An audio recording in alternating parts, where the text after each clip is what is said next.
Sebelum menonton video ini, jangan lupa dukung channel ini dengan cara subscribe, like, dan share.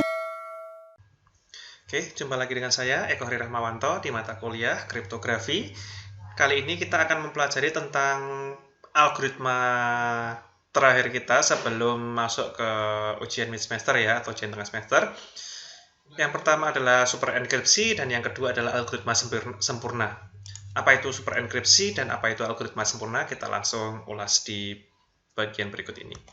Oke, untuk standar kompetensi dan seterusnya masih sama ya, kompetensi dasar. Nah, di kompetensi dasar nanti ada mahasiswa itu dapat menguasai langkah-langkah dari super enkripsi, kemudian juga menguasai teknik rahasia dari algoritma sempurna, kemudian mampu menyelesaikan soal teknik terkait dengan algoritma one time pairs. Oke, konten yang akan kita pelajari hari ini atau pertemuan kita kali ini adalah super enkripsi, algoritma sempurna, dan one time pair. Oke, super enkripsi. Apa itu super enkripsi? Dia merupakan suatu konsep yang menggunakan kombinasi dari dua atau lebih teknik substitusi dan permutasi kode untuk mendapatkan suatu algoritma yang lebih handal. Nah, langkah-langkah super enkripsi adalah seperti ini. Enkripsi pesan dengan menggunakan teknik substitusi. Substitusi itu berarti menjumlahkan mengurangkan abjad ya. Kemudian hasil teks dari kode yang dienkripsi menggunakan teknik substitusi tadi dienkripsi lagi menggunakan teknik transposisi atau permutasi. Nah, gimana cara kerjanya? Kita cek. Ini hampir sama dengan kalau kita menggunakan transposisi ganda ya. Nah, kalau ganda itu kan berarti kolom dilakukan sebanyak 2 kali. Nah, kalau ini tidak boleh dalam satu teknik yang sama. Jadi misalkan ini, contoh. Saya mempunyai plain text yaitu Universitas Dian Swantoro. Kemudian proses enkripsinya adalah yang pertama menggunakan teknik substitusi. Nah, substitusinya saya menggunakan algoritma Caesar-Shipper misalkan. Nah, nanti di sini bisa menggunakan algoritma lainnya juga boleh, misalkan Caesar-Shipper, Vigener, Pivot, kemudian AutoKey, Route 13 dan seterusnya itu teknik substitusi. Misalkan kita menggunakan kuncinya adalah 5. Kemudian, maka dihasilkan ciphertextnya adalah ini misalkan ya. Kemudian setelah itu apa yang dilakukan? Nah, dari ciphertext ini nanti tinggal kita olah lagi menggunakan proses yang kedua, yaitu misalkan menggunakan transposisi kolom dengan kuncinya adalah 5. Maka kuncinya 5 berarti tinggal kita masukkan 5 tadi. Urutannya bagaimana? Kalau kuncinya 5 berarti ini urutan ke-1, ini urutan kedua, urutan ketiga, urutan keempat, dan urutan ke-5. Maka tinggal dibaca secara kolom. Jadi menjadi A, X, Y, T, T, kemudian T, Y, J, A, Z, dan seterusnya. Nah, ini yang dinamakan gabungan algoritma. Jadi, kenapa kok ada super enkripsi? Karena tujuannya adalah mempersulit orang yang ingin mendekripsi jika bukan pemiliknya. Misalkan nih, saya mengirimkan kepada Anda sebuah pesan teks, lah ada yang tidak berkepentingan itu mencuri pesan saya, makanya dia untuk mendekripsinya juga pastinya akan kesulitan jika menggunakan dua atau lebih algoritma yang berbeda dengan teknik yang berbeda pula. Kenapa kok menggunakan dua teknik yang berbeda? Kalau menggunakan dua teknik yang sama kan pastinya bisa terlacak juga. Kalau dua teknik yang berbeda, kemungkinan pasti akan lebih sulit untuk mendekripnya atau melacak plain text-nya. Oke, jadi ini contoh ketika kita menggunakan super enkripsi. Jadi ketika kita ingin menggunakan super enkripsi berarti tinggal kuncinya apa sih? Kunci yang pertama tadi adalah menggunakan 6, yaitu menggunakan algoritma Caesar-Shipper. Kemudian yang kedua adalah kuncinya 5 menggunakan transposisi kolom. Nah, selesai muncul algoritma ciphertext yang baru lagi ini. Nah, inilah yang merupakan ciphertext yang nantinya akan kita kirimkan. Oke, kemudian bagaimana cara dekripsinya? Dekripsinya juga sama ya. Dekripsinya berarti tinggal kita balik. Kita ciphertext ini tinggal kita dekripsikan dulu dengan menggunakan algoritma transposisi kolom. Nah, dengan menggunakan kunci 5 berarti tinggal kita susun seperti ini. Algoritma transposisi kolom kan sudah saya ajarkan kemarin, jadi tidak perlu saya demokan lagi, di pertemuan sebelumnya sudah ada ya. Nanti tinggal bisa dilihat dekripsi dari transposisi kolom seperti apa. Nah, kemudian setelah didekripsi dengan transposisi kolom, nanti muncul ini apa namanya ciphertext baru lagi atau plain text baru atau ciphertext baru di sini. Plain text baru itu dalam artian plain text dari algoritma kedua ya. Kemudian ciphertext jika kita ingin mendekrip lagi ke menggunakan algoritma pertama itu tadi, yaitu menggunakan Caesar Cipher. Nah, ini kita buat dekripsinya dengan menggunakan algoritma Caesar Cipher dengan kuncinya adalah 6. Maka tinggal kita kurangkan sebanyak 6 karakter atau 6 huruf. Nah, berarti misalkan A nanti jadinya akan menjadi U, T menjadi N, dan seterusnya. Oke, kira-kira untuk dekripsi juga yang Caesar Cipher juga sudah pernah saya ajarkan juga di video-video saya sebelumnya. Nanti tinggal dicek lagi di video sebelumnya. Oke, ini untuk super enkripsi. Saya yakin pasti sudah jelas ya.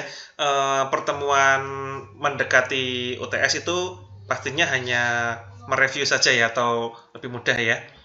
Harapan saya ini bisa dipahami ya. Oke, lanjut ke algoritma sempurna. Di algoritma sempurna, penggunaan sebuah kunci yang sama pada beberapa enkripsi sangat mudah dipecahkan. Nah, oleh karena itu penggunaan kunci yang acak pada setiap enkripsi dapat mengurangi kemungkinan pemecahan sandi tersebut. Nah, sandi yang tidak dapat diterka ataupun tidak dapat dipecahkan adalah konsep dari algoritma sempurna. Nah, di sini maksudnya adalah algoritma sempurna berarti harusnya atau tujuan dari algoritma sempurna tadi adalah tidak bisa diterka. Tidak ya, bukan kemungkinan diterka beberapa persen, enggak ya. Harusnya tidak bisa diterka. Nah, oleh karena itu muncul algoritma one time path, berarti hanya sekali pakai ya. Seorang Joseph Maubourn itu mengusulkan sebuah peningkatan dari teknik Vernam-Cipher yang menghasilkan sebuah sistem keamanan yang sempurna menurut William Stalling tahun 2011. Maubourn itu mengusulkan penggunaan kunci acak atau path yang mempunyai panjang sesuai dengan panjang plain text. Jadi panjang kuncinya itu sama persis dengan panjang plain text. Kemudian, kunci hanya digunakan untuk enkripsi dan dekripsi sebuah pesan saja. Setelah itu dibuang. Berarti artinya apa? Kuncinya itu hanya satu kali pakai. Tidak untuk beberapa kali pakai. Jadi, kuncinya itu memang dirancang untuk sekali pakai saja. Nah, menurut William Stalling yang tahun 2014, teknik ini dikenal dengan nama one time path dan merupakan teknik yang tidak dapat dipecahkan. Teknik ini menghasilkan sandi acak yang tidak memiliki hubungan statistik dengan plain text. Mari kita lihat. Di tahun 2011 juga, sandi yang dipecahkan tidak mengandung informasi apapun tentang plain text. Hal ini sering disebut sebagai perfect secrecy. Oleh karena itu, tidak ada suatu cara yang dapat memecahkan sandi tersebut. Karena sandinya aja juga kita tidak bisa membaca. Maksudnya tidak bisa membaca apa? Berarti penyandian one time path tadi diperoleh dengan cara menjumlahkan teks dan kunci. Berarti hampir sama dengan Vigener-Cipher ya. Sedangkan untuk mendapatkan teks kembali, teks aslinya atau plain text-nya, digunakan pengurangan teks sandi dengan kunci sebagai kebalikan dari proses penyandian. Nah, untuk memudahkan dalam operasional, huruf diterjemahkan dahulu ke dalam angka 0 sampai 25, di mana A itu sama dengan 0, dan B sama dengan 1, sampai dengan Z itu sama dengan 25. Berarti sama konsepnya seperti algoritma Caesar Cipher, Vigener-Cipher, dan seterusnya ya. Nah, di sini metode penyandian one time path itu kekuatannya bertumpu kepada keacakan dari kunci. Jadi diusahakan keacakan kunci tadi. Sehingga kunci yang digunakan untuk proses penyandian tersebut harus terlindungi. Oke, contoh nih. Contoh misalkan ya, ada ciphertext A, N, K, Y, dan seterusnya, kemudian kuncinya ini permisalan aja ya. Kemudian jika dikurangkan, A dikurangkan dengan X, maka munculnya adalah M. Kemudian N dikurangkan dengan X, maka munculnya adalah R, dan seterusnya. Nah, maka muncul plain text baru adalah Mr. Mustard with the candlestick in the hall. Berarti artinya kan ini sudah bisa diterjemahkan jika kuncinya acak. Ini apakah kunci bisa terbaca? Tidak bisa terbaca sama sekali kan. Nah, ini disebut kunci dalam bentuk satu kali pakai. Beda kalau saya menggunakan kunci yang lain,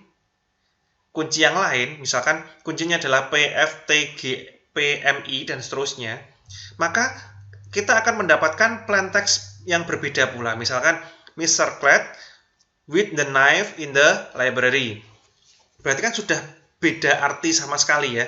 Jadi, pemilihan kunci acak tadi segera dipakai untuk satu kali, dan kalau sudah dipakai segera dibuang atau dihapus atau dihilangkan. Intinya kunci tersebut harus hilang dari peredaran. Maksudnya tidak boleh disampaikan lagi ke orang lain. Nah, itu konsep dari algoritma one template atau algoritma sempurna tadi. Ketika ada ada ciphertext kan pasti sulit untuk dibaca ya, atau tidak bisa terbaca ya. Nah, kuncinya tinggal yang menentukan kunci ini di sini tadi. Kunci tadi berarti hampir sama seperti Vigener Zipper ya, tapi kalau Vigener Zipper, Before, AutoKey itu kan masih bisa dibaca ya untuk kuncinya lah, sedangkan yang one template sudah tidak bisa terbaca sama sekali, dan ini merupakan kunci dari algoritma sempurna tadi. Supaya apa? Supaya tidak bisa dihafalkan oleh orang lain. Kemudian yang berikutnya adalah sekali pakai tadi, jadi tidak bisa digunakan oleh orang lain lagi kalau sudah dipakai di dalam dekripsi ini. Oke, kira-kira tentang algoritma one template seperti itu ya. Nah, contoh misalkan saya mempunyai plain text, saya plain text-nya juga itu aja ya, random aja ya. Misalkan dunia ini datar, belilah TV layar datar. Misalkan, ya ada yang bilang dunia itu datar, ada yang bilang dunia itu bulat. Ya misalkan saya memberikan contoh kalimatnya seperti ini. Kemudian kuncinya adalah ini tadi F, G, H, J, V, K, V, L, I, H, P, O, K, dan seterusnya. Tentukan ciphertext-nya. Nah, ini latihan soal yang nantinya akan dikerjakan dan dikumpulkan di Kulino. Oke. Baik, itu saja untuk pertemuan 7, sekalian untuk review materi saja ya. Nah, di sini saya berikan penugasan terakhir untuk UTS, di mana penugasan tadi adalah ketika membuat algoritma yang pertama tadi, yang ini, super enkripsi, buatlah algoritma super enkripsi dengan menggunakan nama lengkap kalian, kemudian gunakan teknik super enkripsi tadi, tentukan kuncinya, itu misalkan kuncinya tadi silahkan bisa kalian tentukan sendiri masing-masing ya. Misalkan seperti ini. Ketika kalian menggunakan Caesar Zipper bisa menggunakan kunci random, tidak apa-apa, misalkan rank 0 sampai rank 2 sampai misalkan sampai 9 ya. Kemudian kalau kalian ingin menggunakan algoritma Vigener Zipper, silahkan juga, atau mungkin menggunakan Before atau menggunakan Route 13 dan lain sebagainya. Yang pertama, enkripsi pertama, teknik substitusi ya. Berarti kemungkinan ada 5 algoritma tadi ya. Kemudian yang kedua, di sini ada teknik yang berikutnya, misalkan teknik transposisi. Nah, di sini kan sudah pernah saya ajarkan di pertemuan sebelumnya, yaitu transposisi ada 4, relevance, kemudian kolom, kemudian ganda, kemudian Mieskowski. Silahkan kalian bisa pilih salah satu. Nah, untuk kuncinya gimana Pak? Bebas. Sekarang kuncinya bebas, tetapi nanti hasilnya dibuat prosesnya, misalkan nama lengkap kalian, misalkan Eko Hari Rahmawanto, kemudian saya menggunakan Vigener Zipper, kuncinya adalah super misalkan, terus nanti hasil ciphertext-nya menggunakan transposisi kolom misalkan, atau misalkan selain kolom Mieskowski misalkan. Nah, berarti nanti transposisi Mieskowski tadi dengan menggunakan kunci misalkan Semarang, berarti nanti tinggal di enkripsi. Setelah itu nanti hitung pula dekripsinya. Jadi nanti dari ciphertext yang terakhir tadi didekripsi menggunakan algoritma Mieskowski tadi, didekrypt, kemudian terakhir didekrypt lagi dengan algoritma Vigener Zipper. Kemudian nanti muncul nama saya lagi, Eko Hari Rahmawanto. Seperti itu ya. Itu untuk super enkripsi. Kemudian yang untuk one template atau algoritma sempurna, kerjakan ini, latihannya kerjakan. Encrypt sama decrypt-nya dibuat Kemudian, coba saya minta tolong dibuatkan juga enkripsi sama dekripsinya dengan menggunakan nama lengkap kalian serta kuncinya bebas.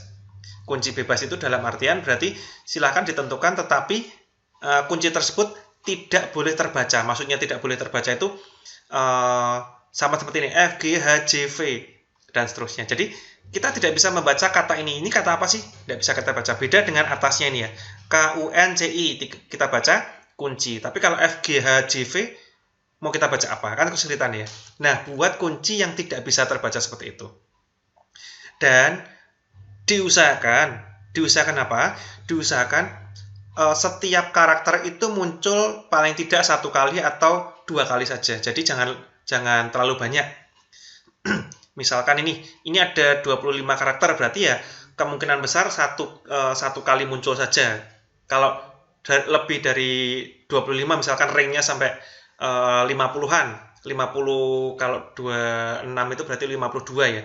Kalau sampai 52 berarti paling tidak ada kemungkinan huruf tersebut akan muncul 2 kali. Misalkan A, Z, O, X, A, nah seterusnya, silahkan. Kira-kira seperti itu ya. Silakan nanti dikerjakan, nanti kemudian dikumpulkan di Kulino, nanti tinggal saya buat penugasannya. Oke, kira-kira seperti itu ya. Cukup jelas ya. Ya, nanti kalau belum jelas nanti bisa ditanyakan di grup, nanti bisa saling sharing di grup, atau mungkin bisa tanya ke saya langsung. Gitu. Oke, terima kasih sudah memperhatikan video kita kali ini. Kita ketemu lagi setelah ujian mid semester ya. Harapan saya nanti ujian itu bisa mengerjakan dengan baik, maksimal, dan hasilnya memuaskan untuk kalian semua ya. Oke, selamat belajar dan selamat mengerjakan tugas juga. Tugas tetap saya berikan supaya nanti kalian bisa mengerjakan ujiannya dan ada referensi ketika nanti saya memberikan soal. Oh, ternyata dulu pernah mengerjakan one template, oh dulu pernah mengerjakan relevance, mungkin mengerjakan transposisi kolom, dan seterusnya. Itu nanti pelan-pelan ya, seperti itu. Itu harapan saya seperti itu. Oke, saya cukupkan sekian dulu pertemuan kita kali ini. Kita ketemu lagi setelah setelah UTS. Nanti kita akan memulai algoritma baru lagi. Oke, terima kasih semuanya. Selamat belajar ya. See you. Thanks for watching.